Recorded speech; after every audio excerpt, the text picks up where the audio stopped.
We're talking CFL. Paul LaPolice joins us from the CFL on TSN, longtime CFL coach. And Lapo, the poll question is, what's Canada's game of the week in Week 21, the final week? It ain't even a contest. It is Winnipeg at Montreal. What are your thoughts here on the final week of the regular season?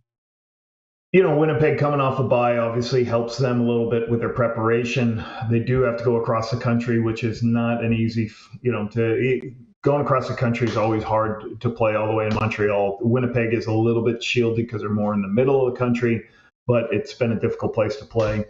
And there's a lot to, obviously, not a lot to play for Montreal, but a lot to play for Winnipeg. But I don't know. The one thing I would say here, Rod, is like to say that Montreal doesn't have a lot to play for. That's not how Jason Moss and his staff, they play the game hard each week, and they haven't performed at their highest level the last couple of weeks. So I think they want to show that they can play at a high level in front of their home fans before they get a week off. So I think that's going to really, I think they're going to really play as hard as they can. They're still going to have to sit some people, but you're going to get an intense game played on Saturday.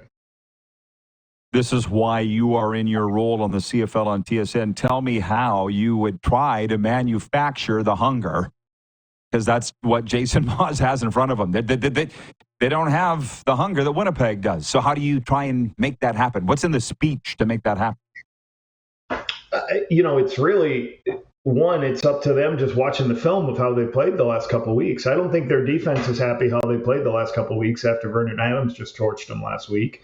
I watched that game this morning, and we'll break that down tomorrow for Coach's Playbook. But they did not look very good. Vernon was on fire, throwing the ball over the place. So, I think the players are going to see these films and say, hey, we got to play better. Because that's the one thing I think people think about.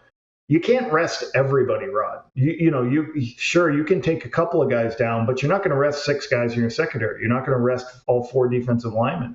So you're going to get a lot of guys who haven't performed very well the last couple of weeks, and they know this is their last tune-up before the final game. So I expect them to play hard. It's always a difficult place to play out there. Cody does a good job taking shots downfield and protecting the football. So it'll be interesting. It'll be a good game, but Winnipeg's got to just make sure. Last game, they had the 7 sacks. They had the 2 missed field goals. They got stopped 3rd and goal from the 1, 2nd and goal from the 1. There's just a lot of weird things that hurt them in that game, and they just got to clean those things up. Let me just pause this for a second. I don't know about everybody else, but I love the stories, okay? So let's go back to 2007. You're with the Rough Riders, and we had a chance, I believe, to win a 13th game in the last. Remember that? And Kent sat down Kerry Joseph at halftime. He pulled Andy Fantuz from the game, and Andy had a shot at 1,000 yards. I don't know why. I still don't know why or how that happened. I don't care. But, players are upset too, right? Because they want to play. This is just a pain in the butt scenario for like Jason Moss or any of these teams that don't have anything to play for. Or even that Friday night game, with Ottawa home to Hamilton that nobody cares about. Well, we're going to talk about this on the panel this weekend. So there's 2 things going on right now for the teams that play in 2 weeks, and they got to use this game. Half of their practice is, what I was always going to do is half of my practice was going to be for the game I'm going to play in 2 weeks. And then, I'm also going to put in, all right, here's the guys who are going to play this week. Here's some simple stuff offensively. You're not going to put you're going to spend a majority of your time preparing for the playoff game. And you're actually going to maybe practice some scenarios in practice that you're not going to call in the game coming up because you're preparing for that next game. You're also going to maybe show them some things that it's very hard for a defensive coach. If all of a sudden an offensive coach shows up and does the wishbone or a 1-by-4 formation or a crazy football play they haven't seen, the defensive coordinator is going to have to practice it because he's going to feel so bad if he's like, they're not going to do that. They're just making me practice. And then all of a sudden it shows up in a playoff game. Oh, my God, they'd feel so bad. So there's a lot of things you can do in these football games. The biggest thing is they don't want to get anybody hurt because this game, as you said, doesn't matter. But there's a lot of improvement. Ottawa's got to get better. They got torched in the secondary last week. They got to get better in the pass game. I'm sure they're going to be working on that. But they're also going to be prepping for the next opponent. Yeah. Well, I guess we're all just looking ahead to the playoffs. Let's just get real about it. And, statistically, home field doesn't really matter. I don't know what your thoughts are, because we have a lot of Lions fans writing in, Paul, and they're all worried about going to Sask, if they have to, in the Western semifinal. I don't think going on the road should matter if you're the BC Lions. Do you? I would say this. So, like, another thing we're going to talk about on the weekend in studio is, if you want to get to the Grey Cup, if you're not in first place over the course of since the year 2000, only 8 teams have made it, and 22 out of 22 times, 8 teams have made it. So you're going to lose if you're not in first place, because in first place you need 1 game to get to the Grey Cup, and we all want to just get to the Grey Cup. So you have to get first place. Why? Because you only have to play 1 game. You play at home, all those things. So I think, like, for the BC Lions this year, the failure for them is they've lost a couple of years in Winnipeg. So now they got to go possibly back to Winnipeg in a cold Saskatchewan.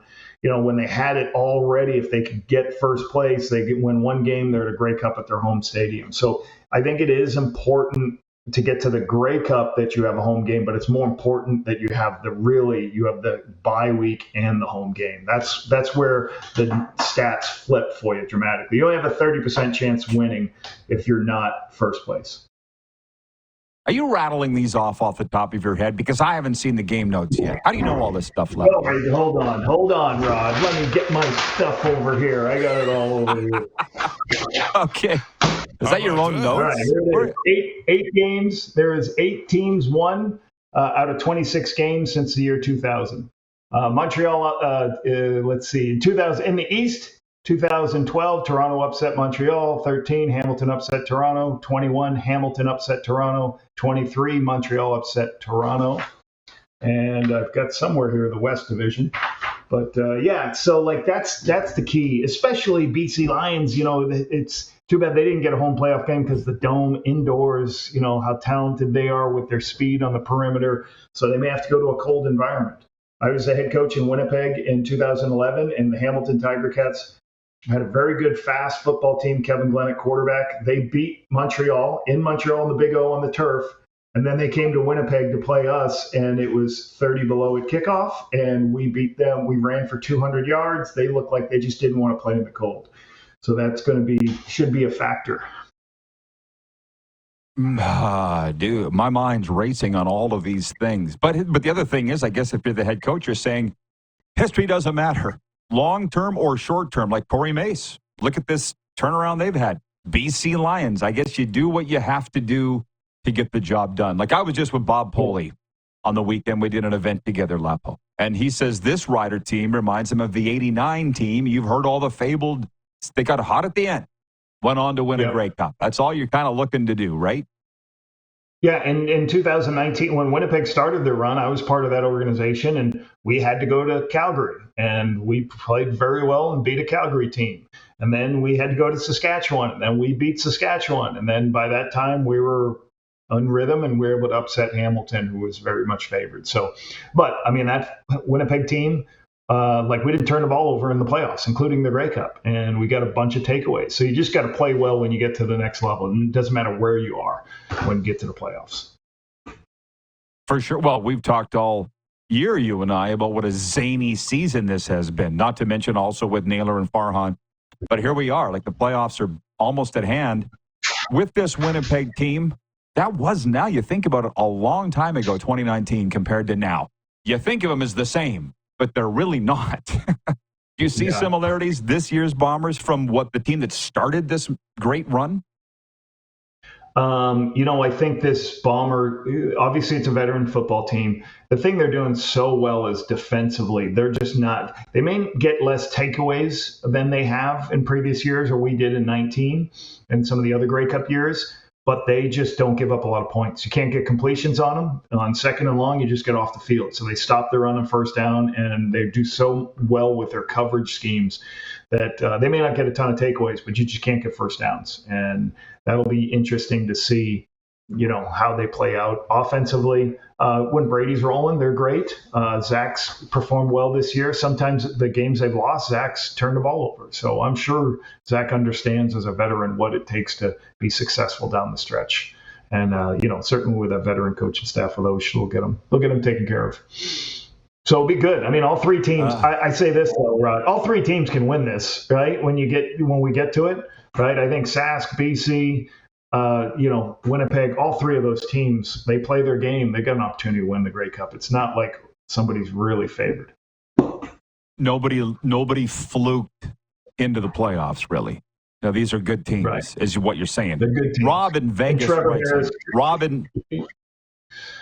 Robert in Las Vegas writes in. He says, Coach, are the BC Lions physical enough to win in the playoff? You have to be physical on defense. Offensively, like Vernon Adams running around, locating the football, throwing to Justin McKinnis. They don't have to run the football exclusively and take care of business. I don't think that's crucial in the playoffs unless it's a crazy weather day. But the key is, can BC Lions defensively hold up against, whether it's Brady Oliveira or what happens in Sask. But no, Saskatchewan, I would not call the most physical offense. Like, Trevor Harris is going to throw the ball. He's going to get the ball out of his hands. But the nice thing about the Riders, what they're doing right now is Trevor's throwing touchdowns and non-interceptions, and he's staying on the field. So part of this comes down to how good is the quarterback play. There's three good quarterbacks playing right now in the West. Like, those guys are talented players. So I think that's why all three have a chance. But physicality, I don't know if the Lions need the physicality on offense. They need it on defense to be able to stop some of these teams. But offensively, they're going to put it in Vernon's hands and let him. He was very impressive last week. 5 carries for 40 yards, threw the ball over the place. He was impressive. Ken in Mississauga wants to know, will Bo Levi be joining the coverage for the playoff? I don't know that. I assume, like Grey Cup, he might be there. I'm not sure where he is.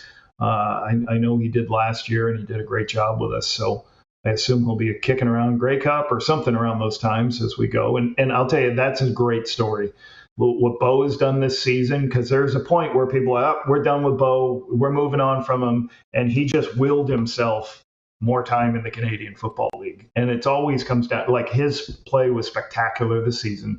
But there was a time when people are like, let's move on from Bo. He's old. He can't play anymore. His numbers are incredible, puts him in most outstanding player, and puts him in the conversation of, I assume he's going back to Hamilton to be the starting quarterback. Like, I don't think anybody's jumping on the table to move on from Bo Levi Mitchell in that organization. Not that I've talked to anybody, but good Lord, he's put a great season together for a veteran quarterback who's everyone was saying, well, maybe it's his last year. Criticism is a wonderful motivator, as you know. All right, I got a question. When we came on the air, when I came on the air, what was that? What was that beach shot? There was a shot of the beach. That's Hillsborough Beach. It's across the street. That was very impressive.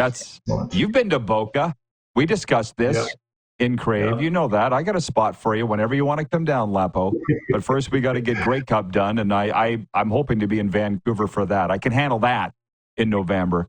Jay in Winnipeg says, who's your most outstanding player, Lapo? Oh, God. I'm just going to go with the underdog right here, because Bo Levi, how he played the last week, puts him back in the conversation. And if, let's say Vernon Adams played 3 more, the hard part is, let's say Vernon Adams takes his team to the Grey Cup. He's the MOP.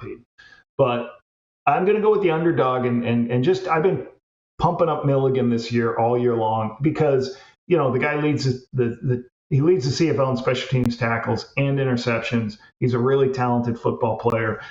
In a year where you're not sure who that person is, maybe why don't we lean towards a defensive player, because they never get those opportunities. So, he certainly possibly could be one. Brady Oliveira's had a great year also. But let's lean on the defensive guy. Yeah. I would be fine with Milligan.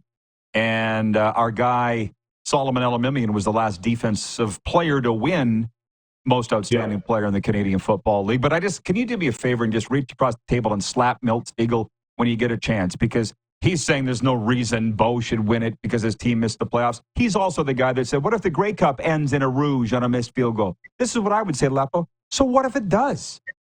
It's the rule. Like, how are these calamitous things that Bo would win MVP on a team that doesn't make the playoffs? Milt's the one leading this parade. I don't I can understand his reasoning because the quarterback's job is to win football games and put him in position to go to the playoffs. So it's very hard to say that the most outstanding player was a quarterback and didn't put his team in the playoffs. Like, I get his numbers are great. I get a lot of those things, but your team is not in the play. Like, the quarterback's job is get him in the playoffs. Like, and if I know there's other factors, but early in the season he had some struggles, so it's just hard for me to give it to somebody who has not put his team in the playoffs. And it's like Milt Stegall, and how do I say this? Milt Stegall years ago won the most outstanding player in 2002. If that team didn't make the playoffs, he still gets the award. Why? Because he broke major CFL records that season. So Bo's had by far better season than any quarterback in our league this year. But is it tops in the history? So it's got to be a record-breaking year for me if you're going to give it to somebody to go to the playoffs. As I say, in a zany oddity season like this, it would be fitting that Bo would win the most outstanding player in it. But hey, that's why we have a vote. It's a democracy. All right, Lapo. Hey, just give a shout out, please, to what you're doing. I see you interviewed Weston here this week. Tell the folks where they can follow your stuff. Let me talk about that for the Rider fans. So we're starting a coach's podcast from Paul LaPolice. So I did the first one was Hall of Famer Weston Dressler. So we have an hour talk, and we go through a number of things. We have a speed round of questions I ask him. I ask him some weirdest things in the CFL.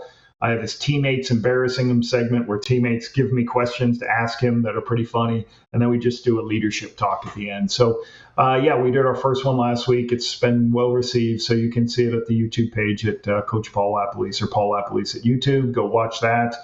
Next week, we're going to record Matt Nichols, and we'll try to do one every 2 weeks as the offseason kicks around. So it's taken me a while to get sorted out on that.